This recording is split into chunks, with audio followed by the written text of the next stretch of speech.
Excuse me, let me get my water. CashColorCannabis, high level of conversation. My bad, had to grab my water.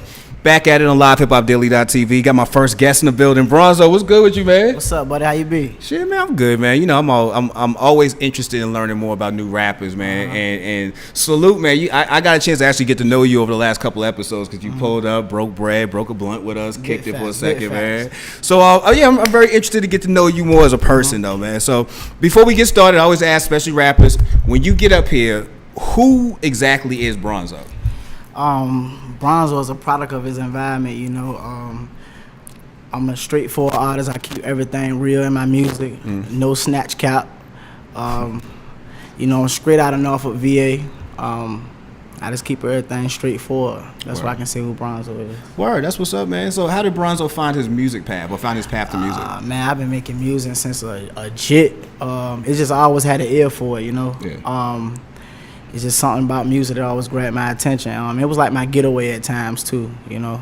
So definitely, my brother actually inspired my music too. So that's what your brother rap? Nah, he always told me to rap. Like I used to go. He was actually in the penitentiary. I used to go visit him and spit raps to him. And before he died, lethal injection, he told me to take my music serious. So ever since then, I ran with it. Damn, man. Damn. Sorry to hear that, man. Sorry to hear that, brother.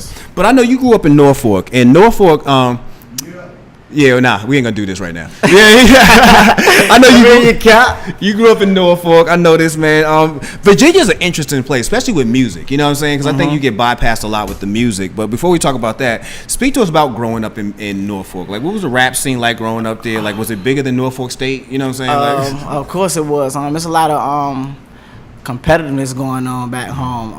A lot of rap beef going on. A whole lot of different styles, really. It all depends on like what floats your boat with the music. Yeah. I got a lot of homeboys back home who actually make music now, so I support them. I'm like one of their biggest fans. That's what's up. So, you know, we support each other back home. You know, growing up, I'm from Boston, and growing up, the most I heard about Virginia was like with Pusha T and Malice. You know what I'm saying? Like they talk that dope game. You know what I'm saying, when it comes to Virginia. But there's definitely music. You know what I'm saying? From Teddy Riley to Missy and Timbaland to Pharrell and Push. There's mad skills too. There's clearly music coming out of Virginia. Do you feel like Virginia gets overlooked when it comes to the music scene as far as what they've given to the to most music? Most definitely. Yeah. It's a lot of artists back home as well as myself, you know, that's from Virginia, that, you know, doesn't really get recognized. So my goal is to be the first young artist, you know, the wave that's going on right now. I'm gonna be the first young artist to put on like how Virginia's supposed to have been put on. Okay. How do you feel like Virginia should have been put on? I feel like, you know, some artists that, you know, that's mainstream now could do a little more as far as like, you know, giving back to the community, showing their face more. Yeah. But then again, I don't even really blame them because, you know, people don't know how to act. You know what? J. Cole gets that rap a lot for Fayetteville, and I'm like, J. Cole actually does a whole lot. But it's like, what do you want a person to do as far as when it comes to put on? You know what I mean? Like how much more can a person do? And you said it yourself, your best. People act crazy, man. You're right, but another thing, you know, like just showing different avenues on what it takes to get to their success, or, you know, working with people more, or, you know, just not becoming an incognito. Yeah. You know, or it's just more so I know when my time come, when that young guy run up on me with his CD like, hey, can you listen to this? Yeah. I'm gonna actually take the time to listen to it, and if he dope, I'm gonna really like, I'm gonna deal with him. Let's hope that by that time, like, there might not be a CD to pass out to you. They might be like a thumb drive or something. You know what I mean? Because I'm pretty sure you're gonna get a CD then and look at it and be like, bruh, I ain't got a CD for you. So so definitely, I definitely look out for anybody from my community. That's anywhere, regardless. You know, I'm all for helping people. So I got a story to tell, and it's gonna be told, and it's gonna be heard. That's what it is. So as far as like you say, your style, and I definitely want to get into the story you're telling too. For the style that you possess as far as an artist, like, what is it about your style that I guess separates you from other acts right now? What I can say is really I just got my own lingo, you know. I got my own lingo, got a strong team behind me. No decision is made by itself with the music. I'm versatile as hell. Yeah. Who's your team? Part L Records. I'm actually co-CEO of Part L Records. Okay. You know, I'm the captain of Big Pocket Gang, BPG, Big Pocket Gang, you know. So, you know, PAR to the death for me. Yeah. Yeah, so I got a strong team behind me, and there's a lot of versatile music going on. You know, we talk that street talk, we talk the drug talk, and we cater to the females also. That's what's up, man. Hey, so how'd you find your way to Atlanta? I actually been back and forth the last few years. A few friends of mine, you know, I came here on different type of trips for different occasions. But music has always like been some part of every trip. I was actually here last year too. I stayed here for a few months at a time, back and forth. So definitely, Atlanta's where I need to be at with this music scene. So I look at Atlanta as my kitchen. You know, it's where all my formula is gonna be made at, and it's where the music need to be heard at. That's what's popping out here. So it's popping out here. I love it. You know, people often, you know, saying they'll pack their whole bags, come down here because they're ready to get that rap thing going on. And I'm like, yo, you come down to Atlanta, you realize quickly it's not as friendly as people like to make it out to be when it comes to. We ain't friendly neither. That's what's up. I say we ain't friendly either. So, but you know what? You talk about Big Pocket Gang. I learned about ZillaGang. Like, what's ZillaGang? ZillaGang was actually, it was the name of a mixtape that I was gonna put out.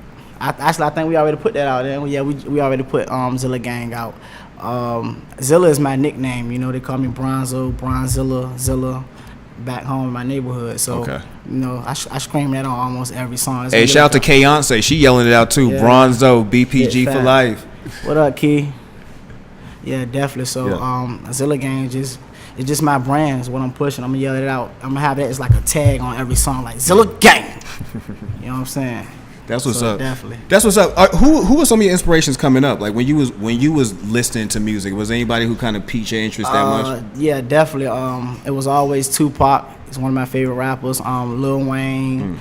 And we're gonna take it to like my neighborhood. You know, it was this group Flatline that rap. Pluck Music. A lot of my childhood friends who was making music before I even got on the rap scene, I always looked up to them. Yeah. And I wanted to run with them, but I was a little too young. You get what I'm saying? So, yeah, of course. So definitely. It's not too many mainstream artists that, cause I don't mean to sound like, you know, cocky or anything. We only listen to ourselves really. So yeah. Do you feel like that's a hindrance? I hear artists say that often, like I only listen to myself. But is that stopping you? Well, I'm gonna ask you a question. Do you feel like that can stop you from growing as an artist by only listening to yourself? Nah, it doesn't. It makes me stay in my own lane. You know, I don't like copy off the next artist or come out with their flow or their sound. So I like listening to myself. You know, I listen to other artists from time to time. I like listening to Lil Baby. Lil Baby surprised me. Yeah, he's dope. He's a dope artist. Like I wanted him to be one dimensional, but I heard that record with Drake, and I'm like, he kind of, you know, he got words. Yeah, I seen the potential in him from his first track he dropped. So yeah, I listen to NBA YoungBoy. A few other artists out there. So. I can't tell you an NBA YoungBoy song. You can't? Nah, I can't tell you. He dope. One. He dope. And I want to get into him. Like, you know, I got to listen to my nephew be putting me on the new acts. Like, he put me on the Moneybag Yo, and I've been on Yo ever since. He's a dope artist, too. I ain't heard nothing from NBA YoungBoy, man. Oh, appreciate that Southside Gas Company, man. Pull up on us with some of that gas one day, bro. Big facts. Big facts, man. But yeah, let's get back to the music and everything like that, man. I know you have a new project that you will be dropping soon. You know what I'm saying? Yeah. Like, speak to us about the new music and what I guess we could expect when you drop the new project. Oh yeah, we definitely got some like super hits about to drop. We got 3 separate singles we're gonna drop. My first one I'm gonna come out with is gonna be called Late Night. It was actually like a promo video that I did on IG. Okay. Was that the workout video? That was the workout video. We gonna talk about that after. Go. But Late Night is definitely, it's real raw. Yeah. It's straight from, you know, the trenches. Like you can just hear it in my voice. Like anybody out there, any trappers out there, y'all definitely gonna love that one.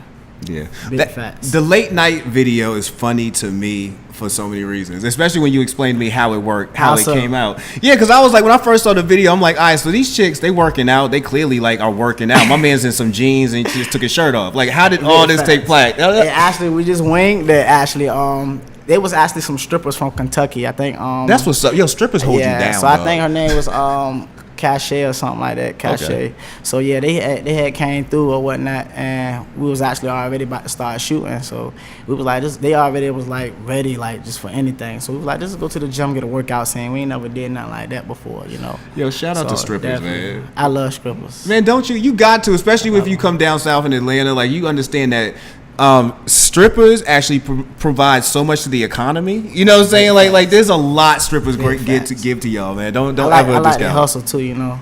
Yeah, you got to. I mean, for you to get up there every night, every morning sometimes, especially if you do a day shift, definitely salute you. You know what I'm saying? Like if you up in the day shift like noon, you know what I'm saying, shaking your ass, you up there for a reason. I don't know. We ended up going to Pink Ponies on the north side. How was that? You been to the White Club? Yeah, I went to mess with the bunnies. I went to Pink Ponies.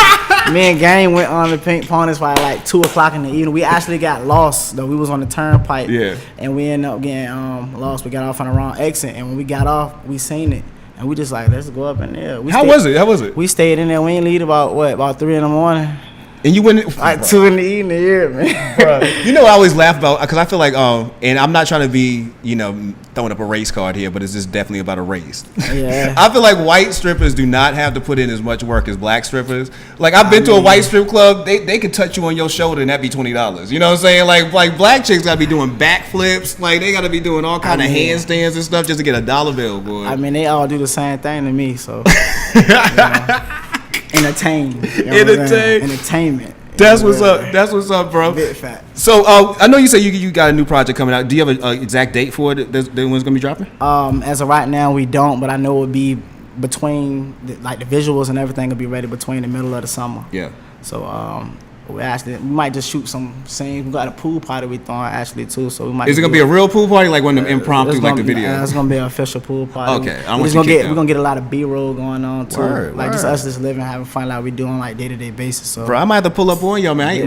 You know, I'm one of them black people who don't get in the pool. So you more than what? Nah, we're gonna get somebody to throw you in that pool. Somebody gonna throw you in that pool. I can't swim. Like I don't know explain this. Yeah. Like my nephew almost watched me drown one time, so I was trying to prove to him I'm that tough, but I can't swim. Like I went to we went somewhere in Lake Lanier. We went down this little slide, dropped you in the water. When I say it took me 8 minutes to come up, and I'm looking up through the water, and all I see is my nephew. He's like 8 at the time, and the lifeguard just looking down in the water, like, is he good? That's embarrassing.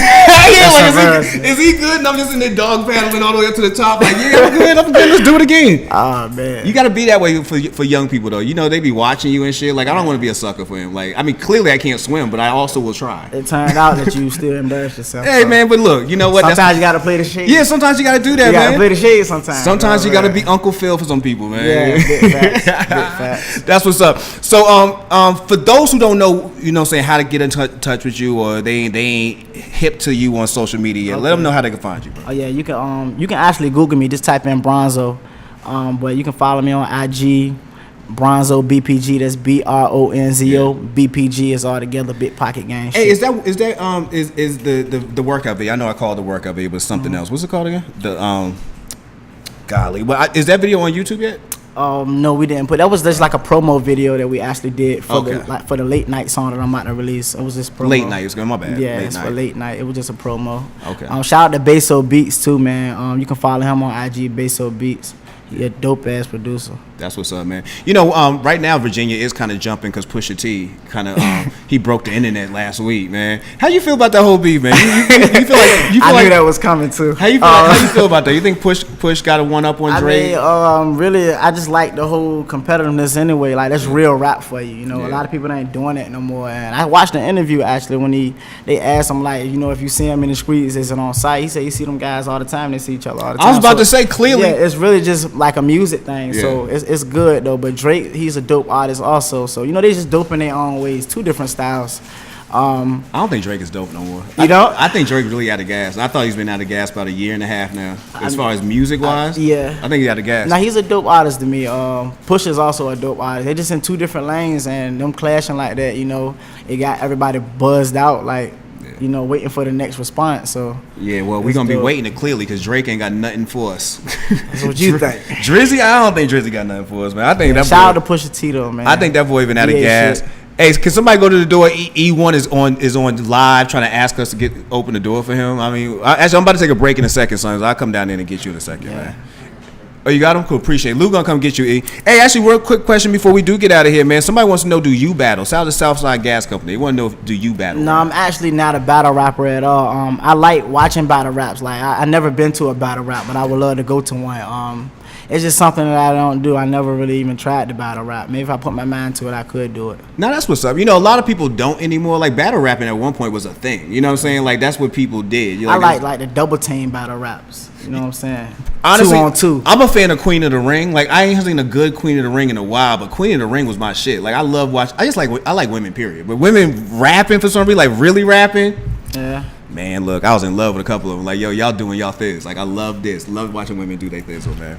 So, Bronzo, I appreciate you coming through. You know what I'm saying? You know, I got another guest here, and I said, you know, I want you to. No, brother, I want you to kick it with us for a second. You know, our after parties be, you know, our after show. I already know how to do it. Our after show be lit. So I appreciate you coming through, man. I'm about to get my girl Meek on in a second, man. Big fat. Real quick, we're gonna take a break, watch a couple of visuals, and we're gonna get my girl on here. We're gonna talk about getting baked with Meek and eat some donuts. I think she brought some medicated donuts for us. Yeah, we're gonna get into that real big, man. That's Cash Color Cannabis, a live Cash Color Cannabis, a high level of conversation, a live hiphopdaily.tv. ZillaGang. ZillaGang. All right.